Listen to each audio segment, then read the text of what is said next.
Welcome to the Blossoming Wisdom podcast. In our very first episode, we're talking about magic and the mysteries of life, how the magic traditions run across different cultures. I'm joined with Chandra, who's joining us from Rome, Italy, and Monica from Mexico. My name is Siri Prakash, and we welcome you into the space and join in the conversation. So, my dear friends, I'm so excited with this very first episode to be joined by both of you and really learn so much in our conversations through our new journey together.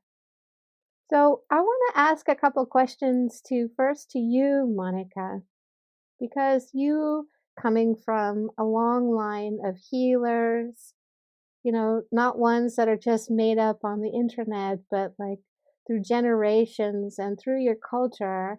And, I think it's important to share with people about the sacred traditions and the meanings of the rituals, right? So we had a conversation once before about the Day of the Dead, right? Yes. And we talked about the meanings of this. And I know that you've made also a film about healers in your country.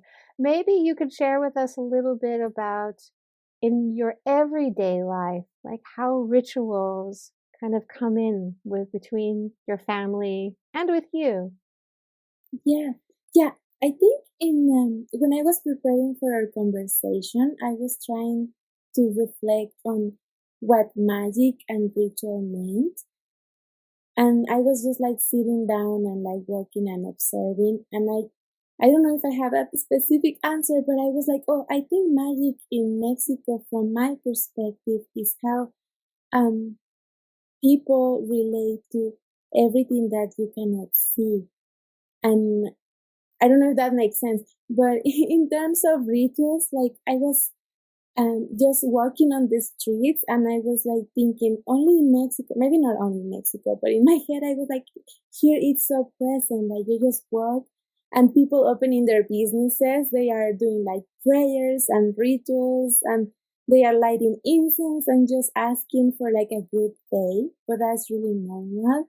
And then you can go to the market and people are doing this, or you can go to like offices where like people in suits are working and they also believe in these rituals, which I find really interesting that it's so inherent in the culture. And personally in my family, I don't know if I have a specific answer, but every day is like this ritualistic part and connection to everything that you cannot see, but you feel it's there. Like I'm trying to think of specific examples, but you just start your day. A lot of families have like a little altar in their homes, and it's not necessarily like a religious altar, but they just put things to like honor their ancestors or welcome things for their own life and prosperity, and yeah, so little things like this. Sandra, I think I would ask you the same. So I know, like, I would say, I know for a fact, actually, in Europe, a lot of the magical traditions are lost.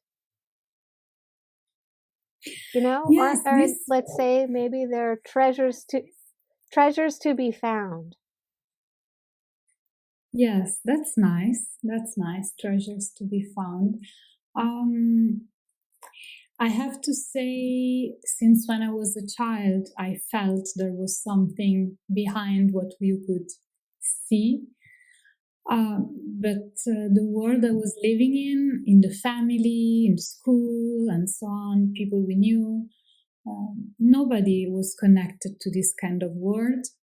And in my family, there was not even, like from my parents onwards, there was not even that religious side where sometimes this kind of rituals hide. And sometimes more ancient traditions have been translated in something connected to Catholic religion.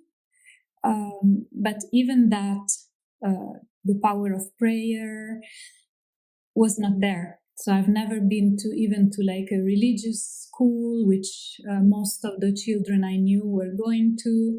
It was like nothing. And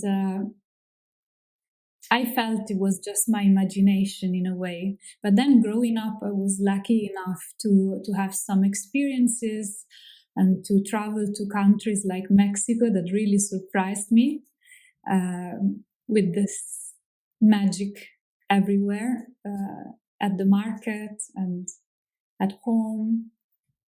And so then I came back with a different awareness of how this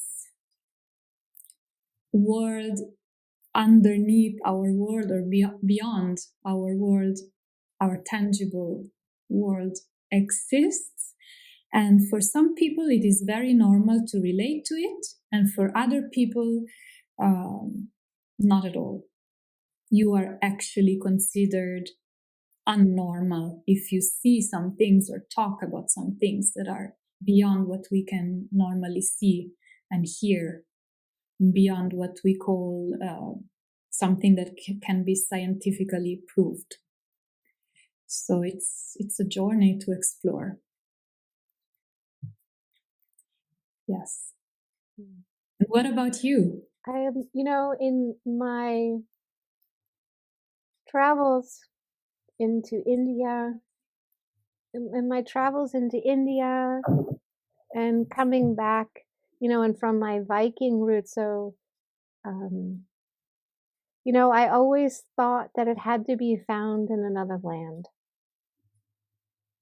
right? When actually it's not the case at all.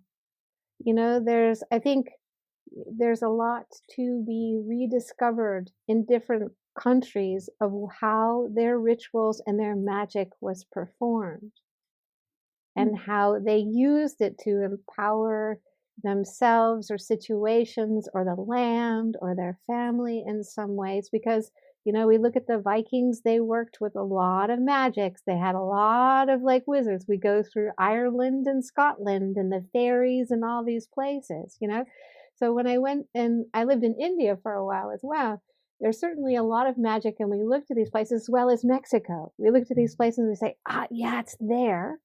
But actually in the territory, in the lands which we live, in Europe, I would say, Monica, you're in Mexico, in the thick of it. Like somehow this tradition is somehow buried in some way.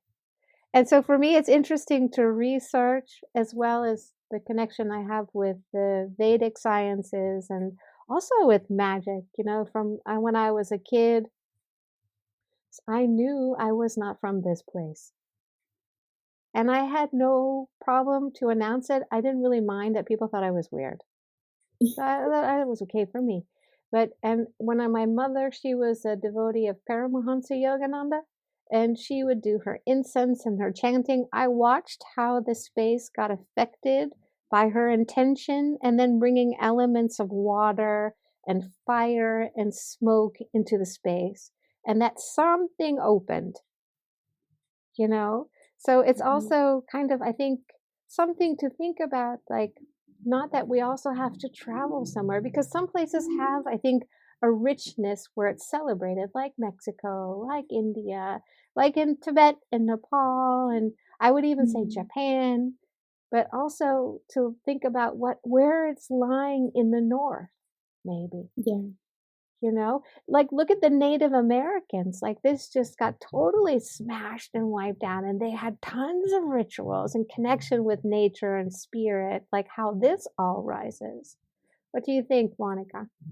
Because I know you have a deep connection with Ireland. Yes, I think I have many different thoughts. One of them is when I moved to Germany to live there for a few years. I remember I was like, I've never been in Germany before, or in that part of Europe, which is more north, is not so Latin, let's say, like Spain or other parts. And then I remember I was just walking, and then I saw a few houses like outside of Berlin where they have like elves in the garden. And that got me a little bit like, oh, that's so interesting. But it wasn't like discreet. Like this garden was full of like statues of elves and things like that.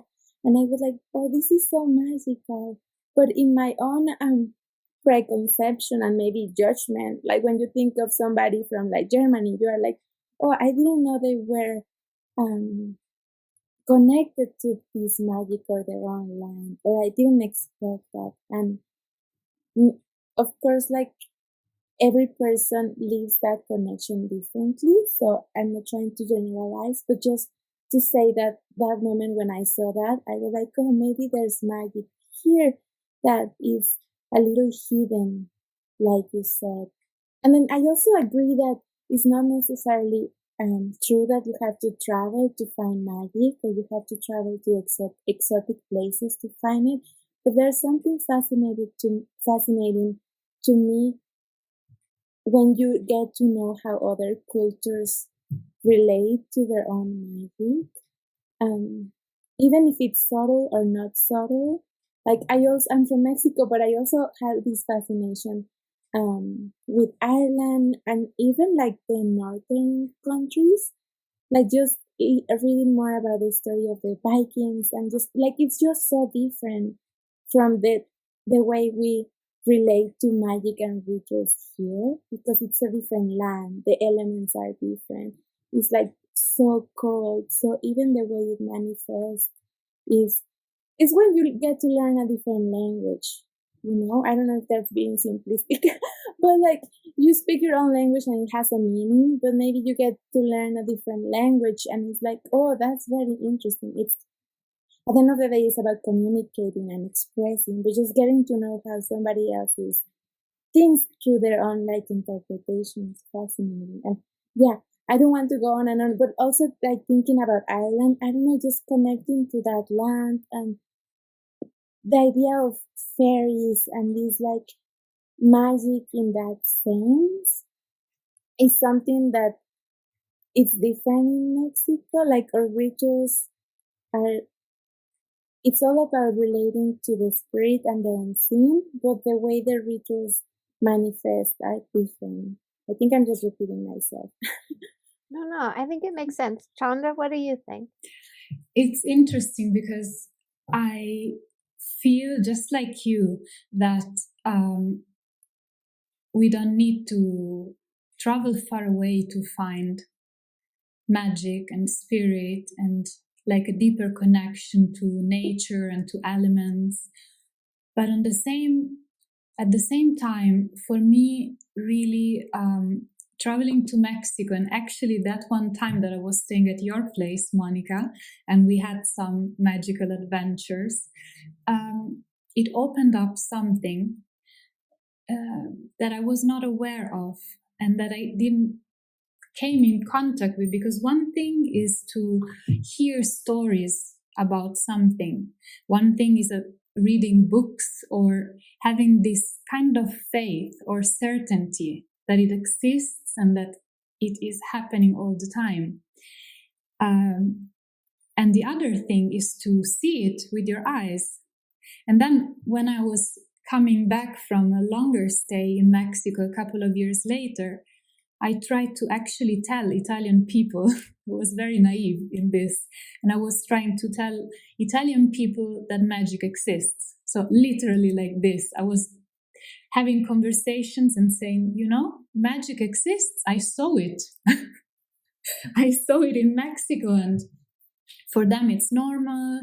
It's normal to relate to people who is not living in their physical bodies anymore.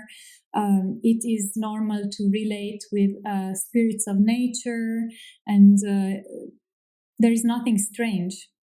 And for us, somebody who talks about this, for my people here, is ridiculous and is kind of delusional.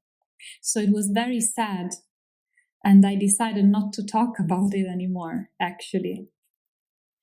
But it's interesting what you said about having a different language, Monica, because on the other hand, when I was traveling to Iceland, I found out that they have a tradition that is very similar to a Mexican one, that when you have to build something like a road or a bridge, you first need to investigate through an ambassador, let's say, if there are fairies living in that place. And if they are there, you have to negotiate with them and ask the permission to build and somehow give something in exchange. So like if they need to move, and they don't need to move, they agree to move so that you can build your bridge or your building, then you need to build them a new house, of course, where they want you to build it. And this was very real, very institutional, even there, which is still one of these countries that have this natural power, very wild and very strong, but it's in another kind of environment, no? Wait, this was in Iceland, right? Yes, was in Iceland. Because the one thing I will say is when I was there, I was thinking, it was like being on another planet, but because I realized there's so much nature around there that people from Iceland didn't have any other option but to be humble. Because they're volcanoes and things, and like you can basically die if you don't understand nature. So I'm thinking now also having that humility to live with nature in a closer way makes you more open to realize that there's other beings. It's not just you. So yeah, I thought that was interesting in the relationship with magic or the way they interpret things. Totally. But maybe it's something. Maybe it's something that where we have to travel outside of our lands and go somewhere that we also romanticize in our mind. You know, I certainly do it with India and Mexico and, you know, the East. I certainly do this, and also the Middle East as well. I find also really fascinating, like with what their traditions and rituals are. But maybe it's this way where we have to go outside to actually open up our minds to see it in our local environment and then start to awaken it, you know, or not even in the ego of saying, oh, I'm going to awaken the spirit, but more like oh my God, it's there and I see it, you know, because I tell you, I've witnessed beings here a lot, you know, even when I was with Bert Hellinger and this guy, and we went into weird places and I saw beings, and it's not something that's new, but it's more that it doesn't have to have this romanticized idea, but just this looking for it or this openness to see it. You know, I would even add that, you know, in traveling to very strange parts of Germany and to the north and in Scandinavia, you know, and talking with, you know, maybe generations that are one or two over me, you hear them talking in the forest to creatures that aren't there, you know? So maybe it's somehow the city folk that get it kind of numbed out of them. But I experience it here as well. Yes. What do you think? Yes. Do you think we over-romanticize it, that it only exists in certain places? No. It's like, for me, it's like I started to also witness things after these experiences in Mexico, and before I was just feeling good in the woods, and then after I started to see things, and I was like, okay, and then I started to even again talk to them, and I was just wondering, and this remained a question without an answer. Because in Mexico, you can learn what to do. Right.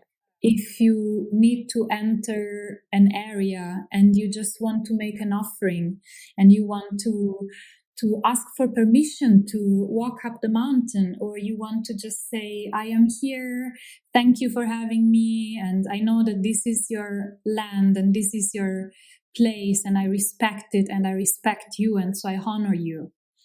And this is very practical for my little experience in Mexico. And so I was always wondering, will the fairies in the forests of the Dolomites, where I am right now, will they be loving the same kind of stuff? Like, what do I give them? And this, I don't know yet. I just try to spontaneously bring some little gifts for the forest. But I was actually asking this question to a meditation teacher that we all know. And his answer was very serious. And a Mexican meditation teacher. And he said, fairies are not good. Fairies are fascinating. So be very careful. And this is something about romanticizing that goes even beyond for me. So that we have this like fairy tale tradition that the fairies are these nice beings. Actually, if you read fairy tales, they're not nice at all. They're very dangerous. They're just what they are. But you should beware, and the forest is a dangerous place, and people get lost, and you get lost in a mirage of this beauty, of this joy. There are so many stories of people who got lost, no?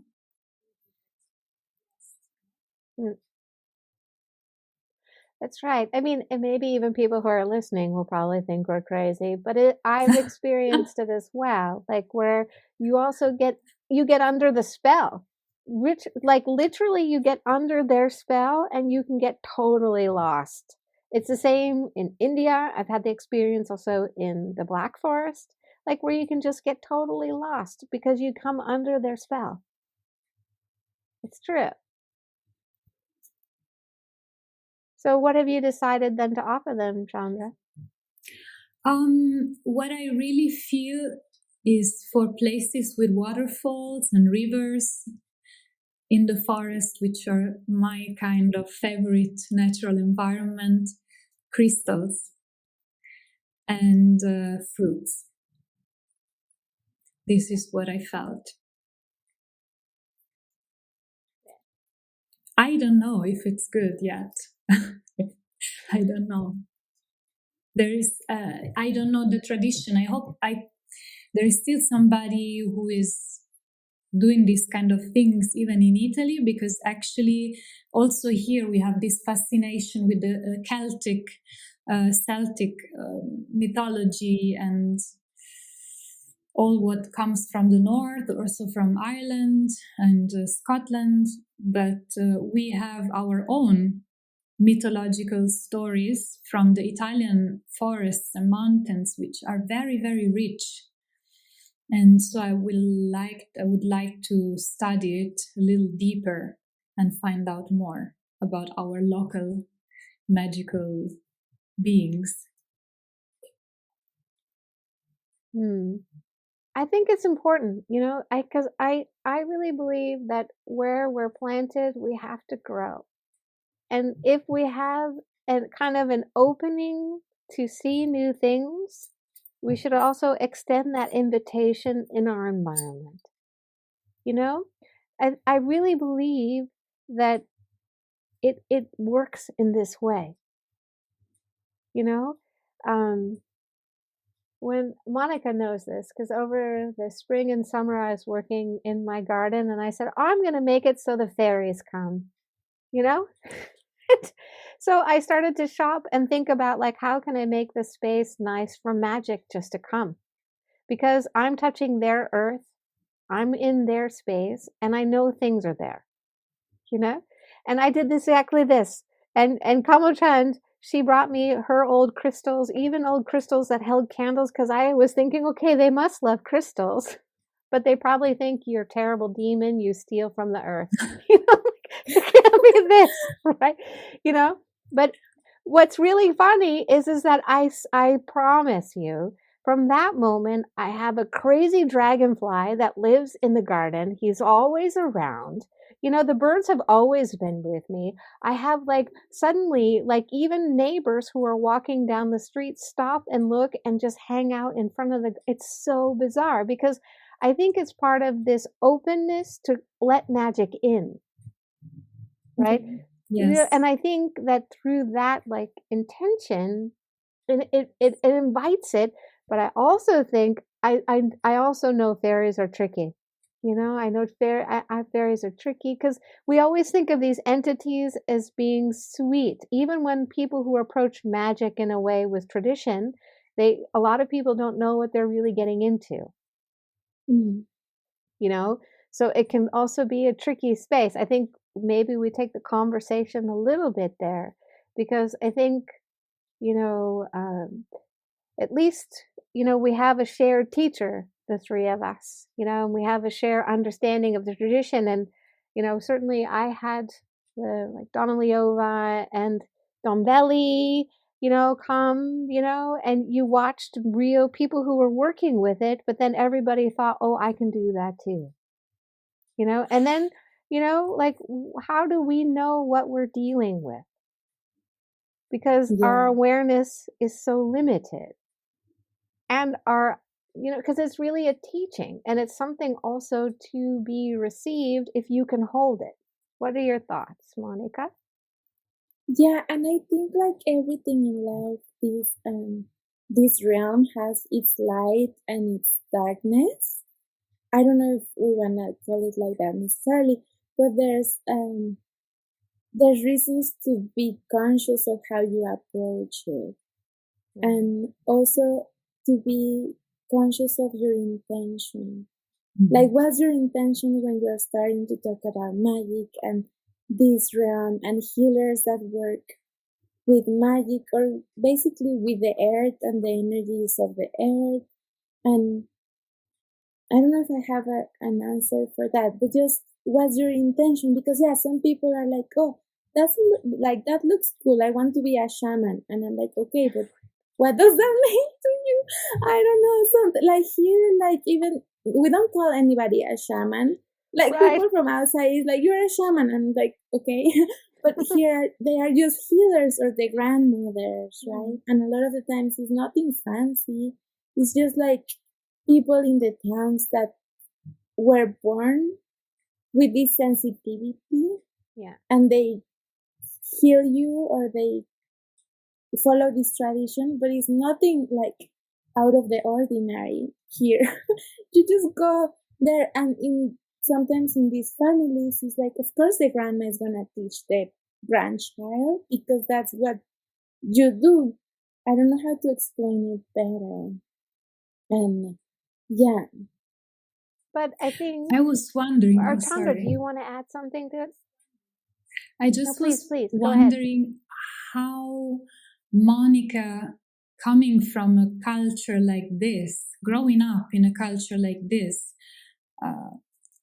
how was it for you to deal with Europe in that sense? To deal with people who say, I want to be a shaman, which is kind of a very self-centered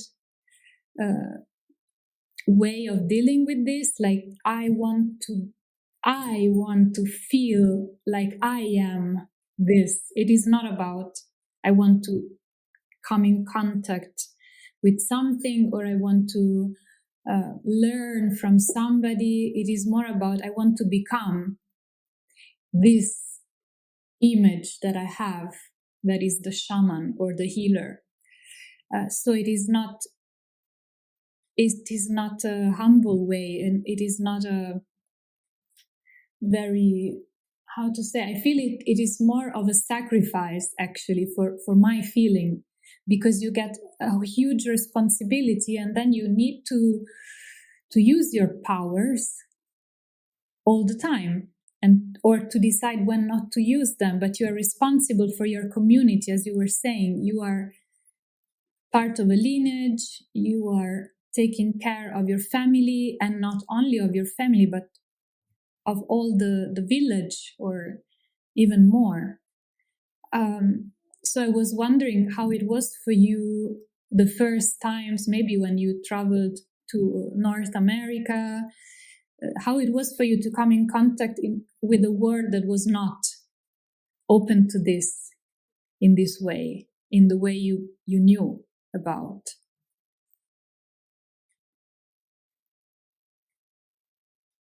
Yeah, I mean, I think there's different topics in that conversation. Like, on one hand, like encountering somebody that's not opening to that. Like, if you say like, "Oh, I believe in magic and spirits," and they are like, "Oh, you're crazy," that didn't bother me too much, because it's like, oh, that's interesting, because I also feel like, or even the sensitivity of being like, oh, I want to become a shaman. I don't think that's something you can become. And it's like, I don't know. It's like, what's your, I'm trying to gather my thoughts, but it's more basic. Like, okay, how do you relate to your experience of living in this planet? And what does that mean? And do you relate to nature? Do you relate to something greater than yourself? Like in the ancient cultures where I come from, they were relating to like nature and the spirits in nature and the sky and the stars. And it wasn't something out of the ordinary, like I keep saying. It was just how they related to life. So when I travel and somebody is close to that, on one hand, it's like, oh, that's interesting, why your relationship to your own experience doesn't want to take that part in. But it doesn't cause any like trouble inside of me. It's just trying to understand this other person. And then, but then there's this other topic of like over exploiting ancient traditions and seeing them as something that's exotic and cool and hip. And it's like, how can I do that, or how can I learn that? And of course you can learn that, but also there's some things that you cannot become. You just like, they are just part of you. I don't know if I'm answering your questions. Yeah. But did you ever I would say, feel... I have a lot to say about that. Please. I would say this. I think that I would say something. I am a northern person who's adopted a Vedic style and a yogic style, but I don't call myself a yogi because I think it's a little silly. I think that I think that it's like you said, Monica. They don't call themselves a shaman. Like, I think that if you have to announce it, then you're not it.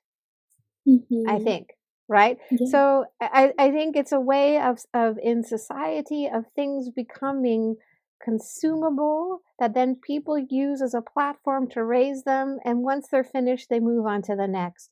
So I can say for myself that I was really like judgmental and reactive if I saw somebody with a chalice doing a thing, and oh, now they're doing this thing. I would really kind of get really judgmental. And I think like, now we just have to go through a bit of a house cleaning.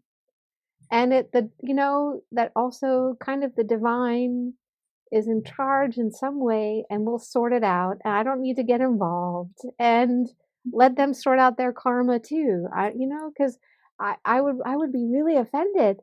I would say, oh my God, because I held it so high, but also in some way, it also has to be pulled down, I think. I don't know.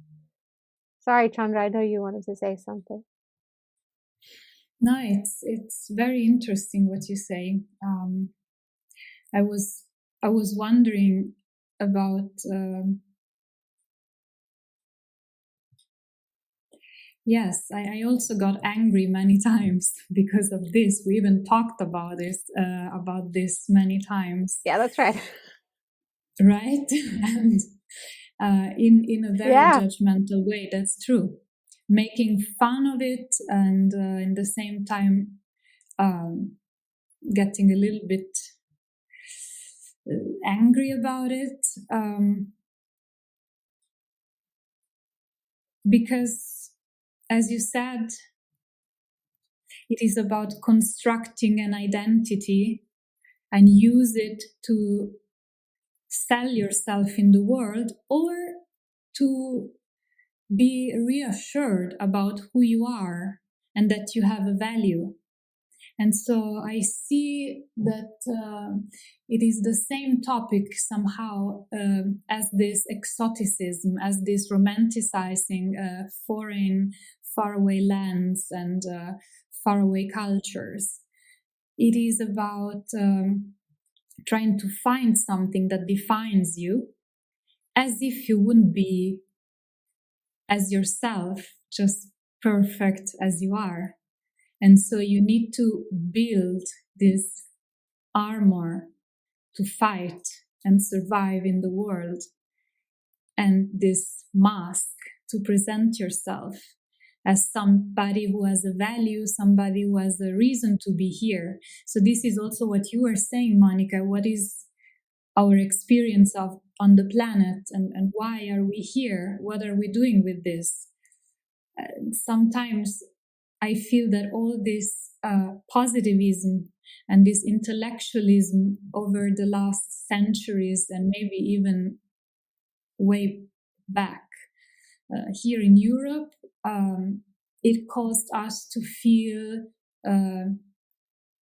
as without roots, without connection to nature apart from holidays. And you see a lot of great, amazing places that look like fun parks because of tourism and because everybody wants a bit of this beauty. But then you see that the spirit is not there anymore.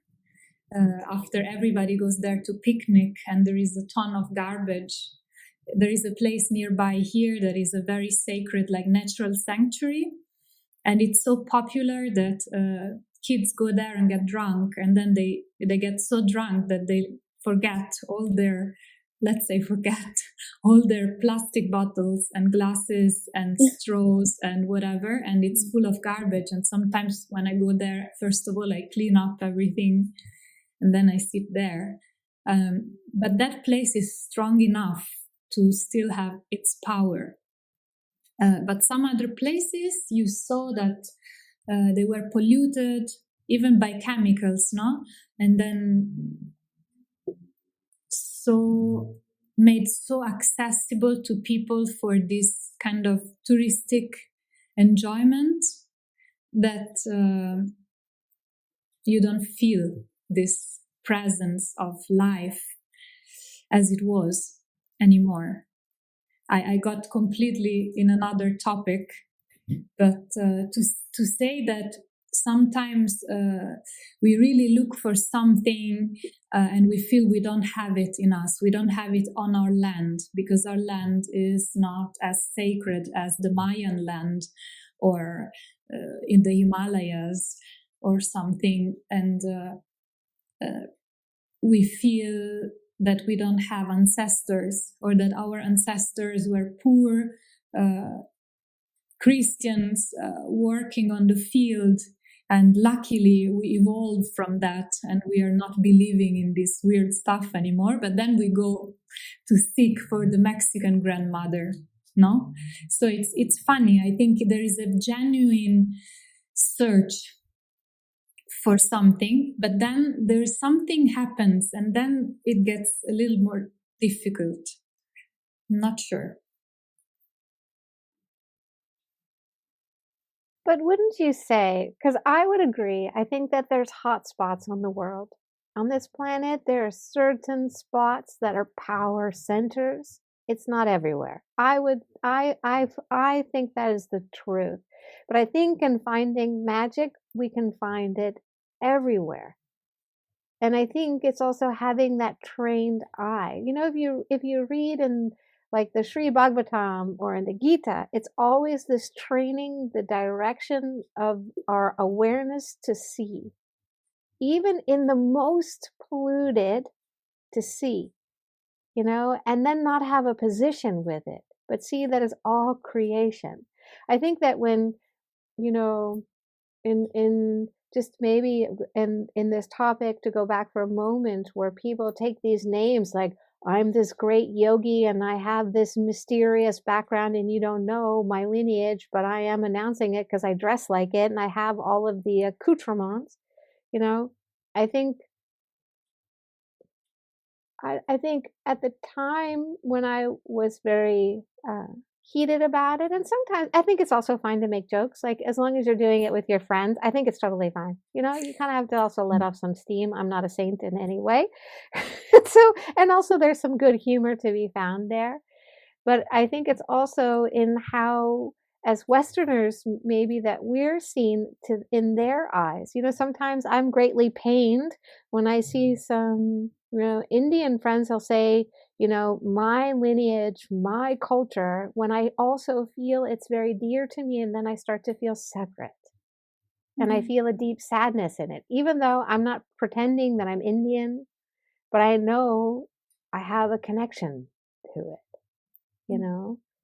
So maybe that even adds more questions to the topic. I'm not quite sure. But I think, I don't know, I think that, you know, magic is to be had everywhere, but I do agree that I do believe that there's hot spots on the planet that are nowhere else, for sure. But I also believe in this geomancy. You know, I met this really weird guy. He was so weird. Most people would not even talk to him if they saw him on the street. And a mutual friend introduced me to him because we were looking at places to have an event. And he came, he said, you know, I want to tell you about this space. He didn't want to charge money. He wasn't interested. He was just educating us what that land space held. And when you are quiet with it, you could start to have different senses of it. And I also believe that there's this geomancy. Maybe it's not like the pyramids, or maybe it's not like that, but it also holds a frequency. I do believe that. You know, when my Ustad came to stay with me a few years back, he's like, wow, there's so much to be found here. Why do you guys come to India? Yeah. That's good. You know, because we're just looking outside of where we are. And I think I would just say this, just to finish, one thing on thought, because, you know, it's also in this perception within our meditation that we think one moment is better than the next. So it also then becomes in the poison of the moment of where we are. So if we say, okay, here, but I need to go out because that's where it is. You know, I think that's also a trap. Sorry, Chandra, please. No, it's fine. And it's so inspiring because this is probably exactly the point of it. Feeling disconnected with yourself and isolated. And so looking for this feeling of belonging to a lineage, belonging to a tradition, belonging to a group of people who practice together, study together. And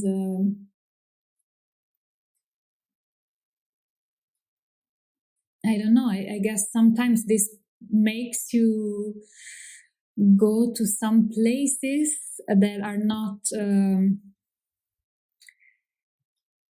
places of actual, let's say, connection with yourself and your surroundings and with reality, but they make you believe that, or they nourish your belief that truth has to be taught to you and it comes from somewhere, and that you need to fight to, you know, to be yourself, or you need to, I mean, all these fantasies, no? Even rituals. I feel it's very interesting with rituals because in one way, it is something so pure, like this Mexican rituals that Monica was talking about. they're so natural, so just spontaneous. I don't know if you would define them like this, Monica. But sometimes they become so stiff in some traditions that the original meaning of those, they get lost.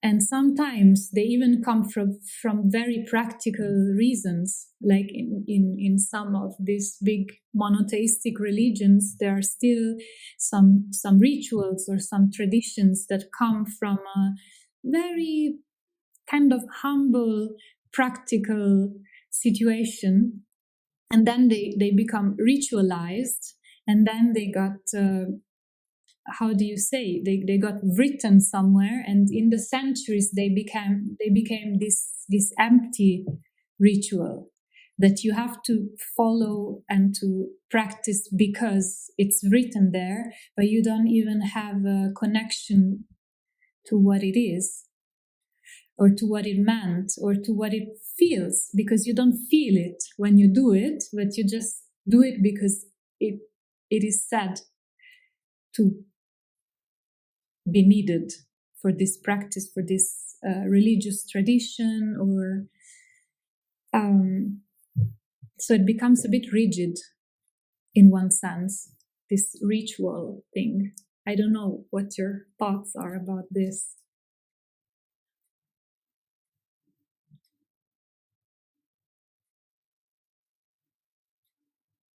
Me personally, in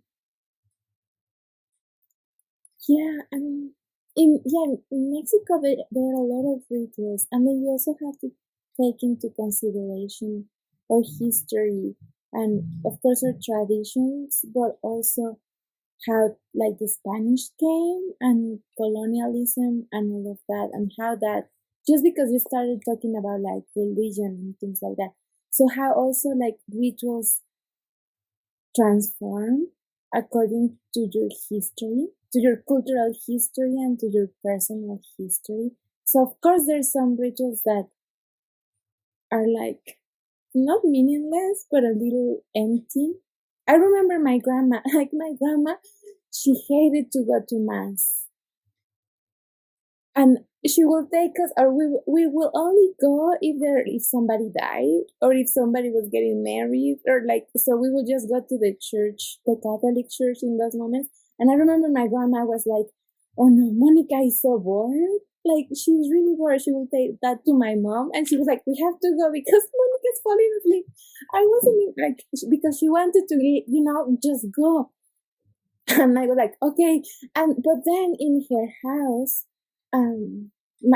like I had an aunt that died when she was very young. So in her house, my grandma had this huge altar with like crosses and Jesus Christ and my aunt's ashes, and she would do her prayers there like every day or twice or 3 times a day. So I think it's also, of course, there's some rituals that are like in our society, and they may be a little empty if that's how you feel, but then you just follow what feels right to you.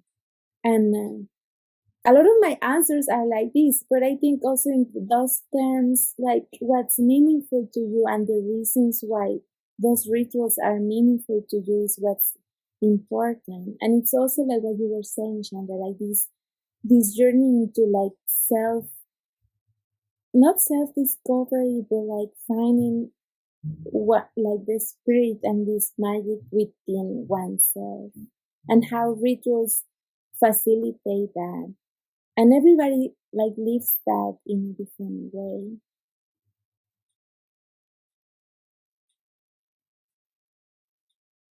I would like to say to that, I think also if we look at the time, this age, they call it the age of darkness, this Kali Yuga period. Like how the question comes up, at least from the Vedic side, like the ability to perform the rituals in the Vedic culture and also in the Tantric culture, they can't even be They're questioned whether they're able to even hold it because the frequency was so different when the rituals were set. Right? This is an interesting thing to think. Like, it doesn't mean that you can alter them, but who is clear enough to actually do it? I don't know. You know? Maybe there is, and I'm just ignorant. That's totally possible. I could be all the time ignorant. But I think what's also interesting is to see how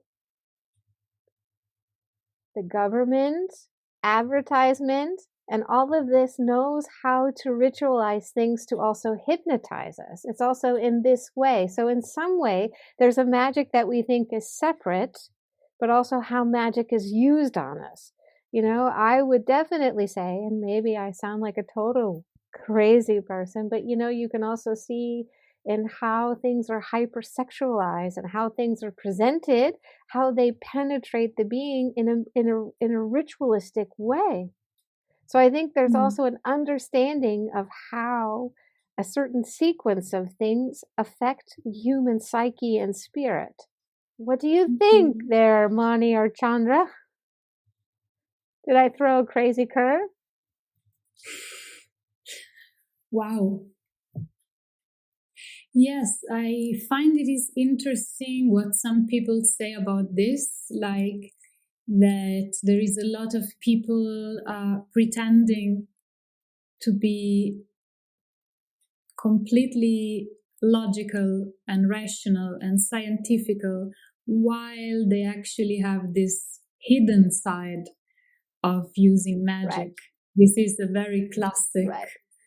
classical story. Right. I don't know if it can go in the direction of a conspiracy theory, but I feel it sometimes that this is happening. And here comes the question: what is magic? Like, how do you make magic happen? Do you need a candle? Do you need a cup? Do you need, incense and or a wand? Or what is magic?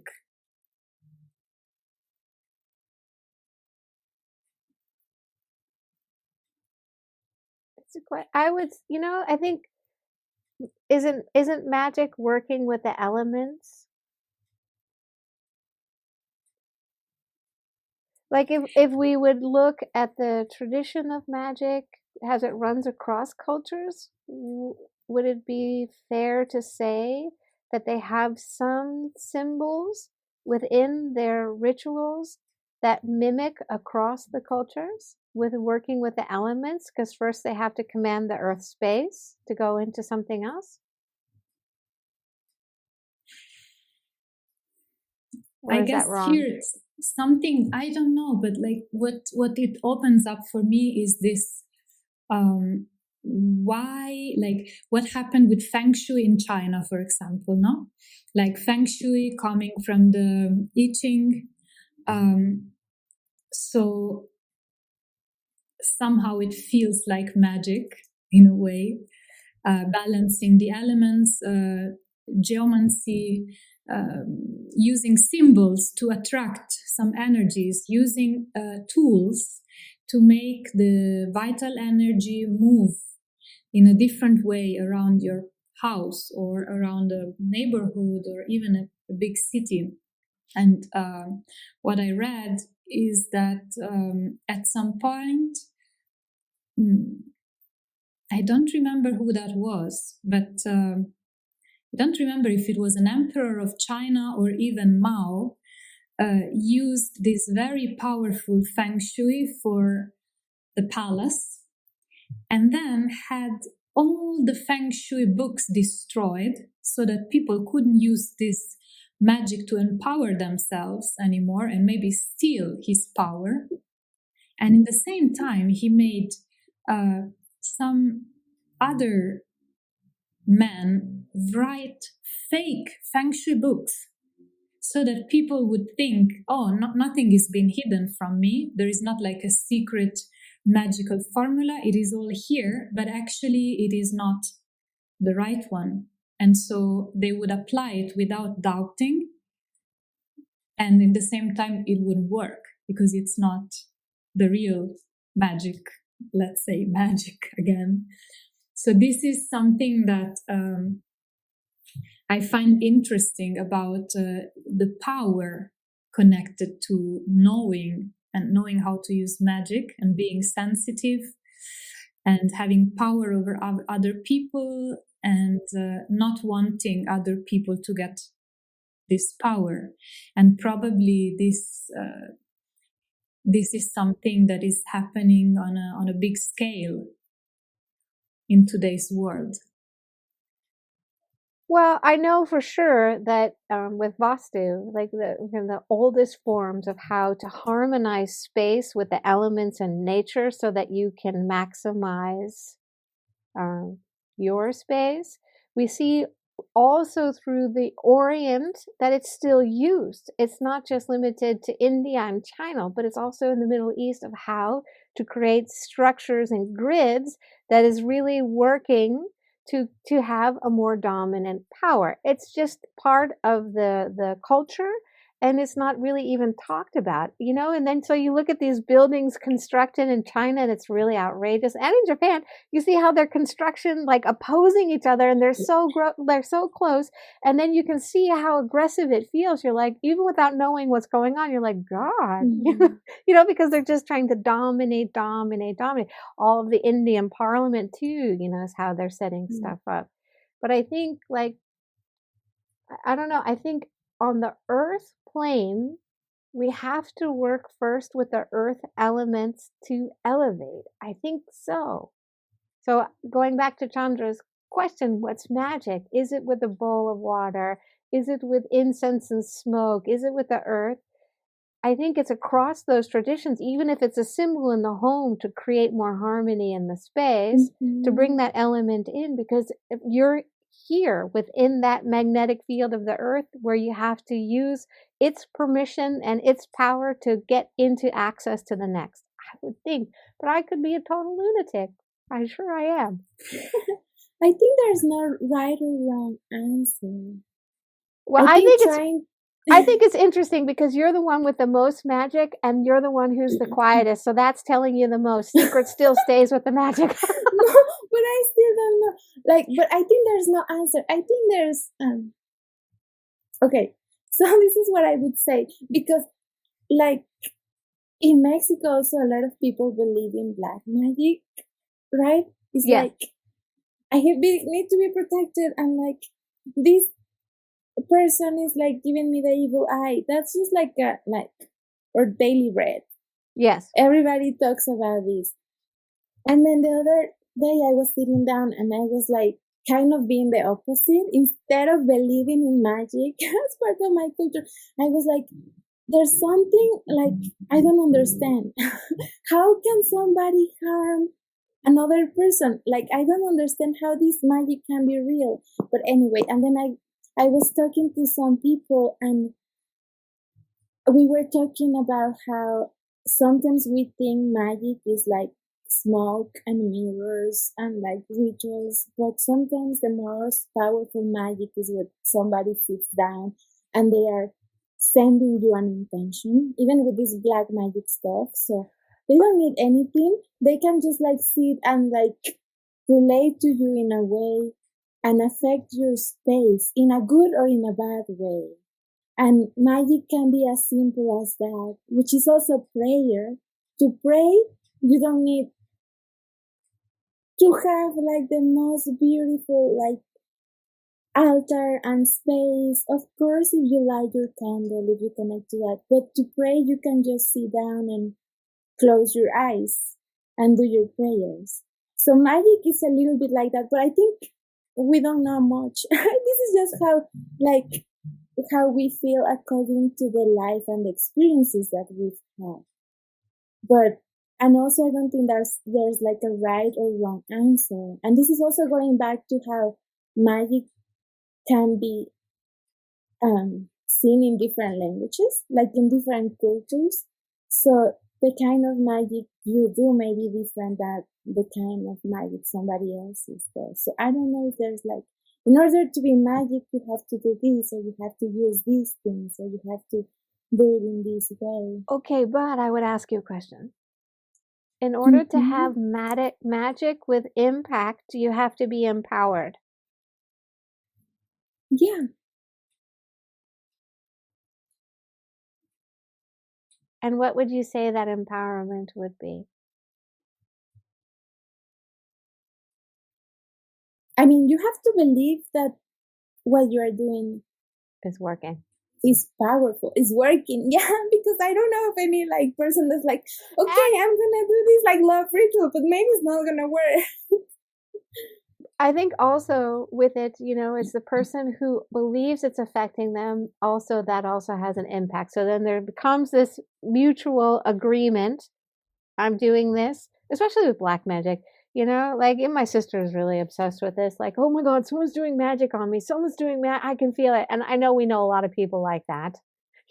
And so it's also this belief also where you get really hyped up. Oh my God, someone's doing magic. But some of it is real. It's real. Yeah, real power. It's real. And you can feel like for the good or for the it's real. I think part of the mystery of magic is we will also maybe never fully know. And that's maybe also part of the recipe of magic. Right? It's a great conversation. I think we can pick this up again. Yeah? Yes. It's something, Yes. It's not to be covered just in 1 hour.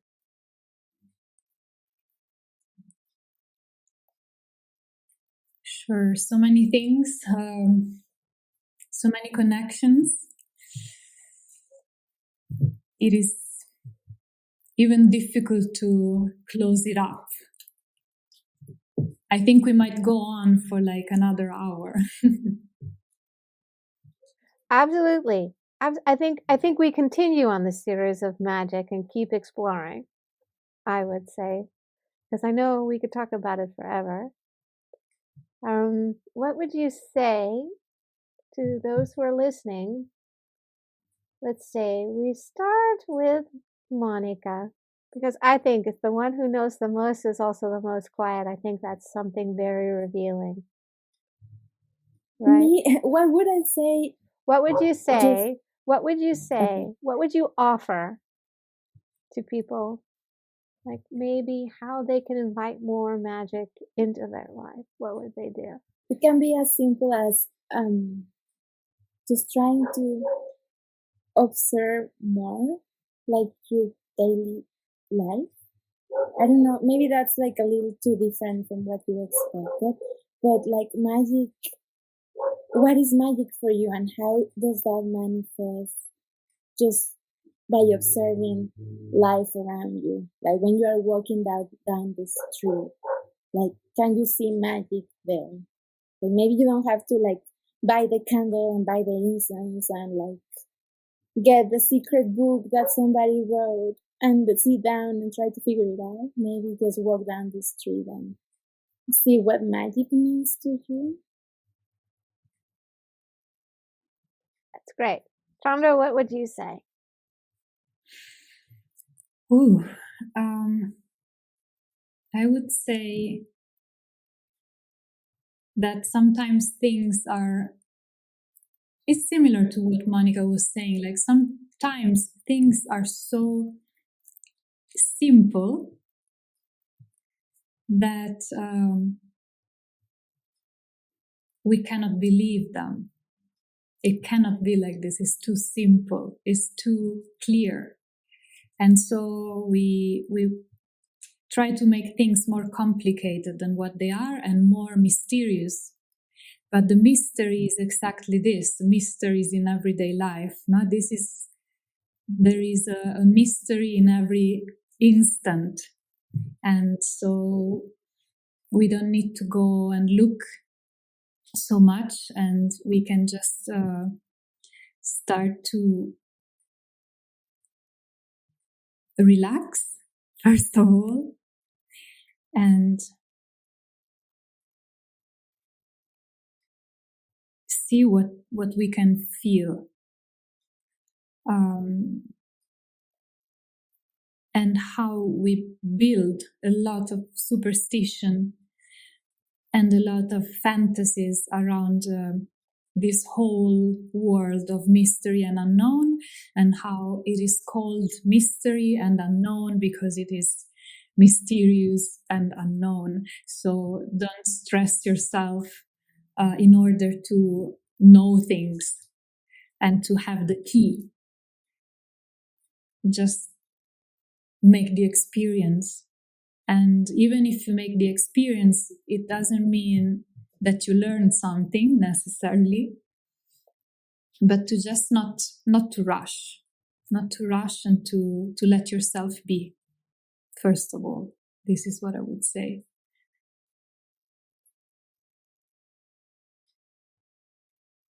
I think I would say experience the magic of being kind to yourself. I think that has a lot of magic. I think once we start to just accept and change our internal dialogue, a lot of magic happens within that spills out. That's number one. I think I would say pay attention, not with your desire nature, but just open your eyes and sight within as well, and just pay attention. And then I would say play with it in everyday life. I would say see how you can make magic for another person, like in the small things, and watch how you can affect people with the smallest things, Like don't try and do grand scale, try and do like micro movements when you're in the grocery store, or in the subway, like, this is where real magic, I think, is also to be found. Like how you can start to shift and play, I think. Because I would say, people who want to play with magic, they don't recognize the weight that they actually are taking on. So most people don't want that sort of a responsibility or burden. So keep it small. Yes, Monica? That's great advice. No, I was just saying, agree. Yeah. Okay, my lovelies, I think this is so great. I'm so excited to be on this journey with you. I feel so, so, so uplifted to have you in my life, my magical creatures. I think you are mystery too, full of light and full of wisdom. And for those listening, we look forward to have you like and subscribe our video, and please give comments with what your rituals are, what you do, how you see magic, so we can start a conversation about it. And we'll see you in the next episode. Take care. Thank you. Bye.